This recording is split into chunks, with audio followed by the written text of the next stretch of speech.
இன்னைக்கு வந்து நம்ம இந்த ஃபோம் க்ளே கூட நம்ம க்ளூ வந்து மிக்ஸ் பண்ணி பார்க்க போகிறோங்க.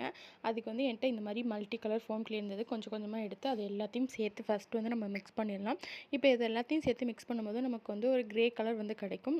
இந்த ஃபோம் க்ளே கூட நம்ம வந்து ஃபெவிகால் இருக்கு இல்லையா, அதுதான் வந்து மிக்ஸ் பண்ணி பார்க்க போகிறோம். ஸோ என்ன ரிசல்ட் வருது அப்படிங்கிறத உங்களுக்கு வந்து நான் வீடியோ எண்டில் வந்து சொல்கிறேங்க. இப்போ பார்த்தீங்கன்னா நமக்கு வந்து ஒரு க்ரே கலர் மாதிரி வந்து கிடச்சிருச்சு. இப்போ இது கூட கொஞ்சமாக வந்து ஃபெவிகால் வந்து ஆட் பண்ணலாம். ஃபெவிகால் ஆட் பண்ணி மிக்ஸ் பண்ணி பார்க்கலாம். நான் இதுக்கு முன்னாடியே ஃபெவிகம் வந்து ஆட் பண்ணியிருக்கேன். நான் அதோட ரிசல்ட்டை பார்க்கல அப்படின்னா நீங்கள் போய்ட்டு நம்ம சேனலில் போய்ட்டு விசிட் பண்ணி பாருங்கள். இப்போ பாருங்கள், இது கூட ஃபெவிகால் ஆட் பண்ணி நல்லா வந்து மிக்ஸ் பண்ணும்போது பார்த்திங்கன்னா ரொம்பவே வந்து லிக்யூடாக வந்து போக வந்து ஸ்டார்ட் ஆகிடுச்சுங்க. அதே மாதிரி கையில் வந்து ரொம்ப பிசுபிசுன்னு இருந்துச்சு, ரொம்ப லிக்யூடாக வந்து போயிடுச்சு. அதுக்கப்புறமா நான் கொஞ்சமாக இதில் போராக்ஸ் வாட்டர் ஆட் பண்ணி நல்லா வந்து மிக்ஸ் பண்ணும்போது தான் எனக்கு பழைய மாதிரி இல்லைனாலும் ஓரளவுக்கு கையில் ஒட்டாமல் வந்து கிடச்சிது. இந்த மாதிரி மிக்சிங்லாம் வந்துட்டு நீங்கள் யாரும் வந்து ட்ரை பண்ணாதீங்க. நீங்கள் சொன்னனால நான் ட்ரை பண்ணி போஸ்ட் பண்ணியிருக்கேன்.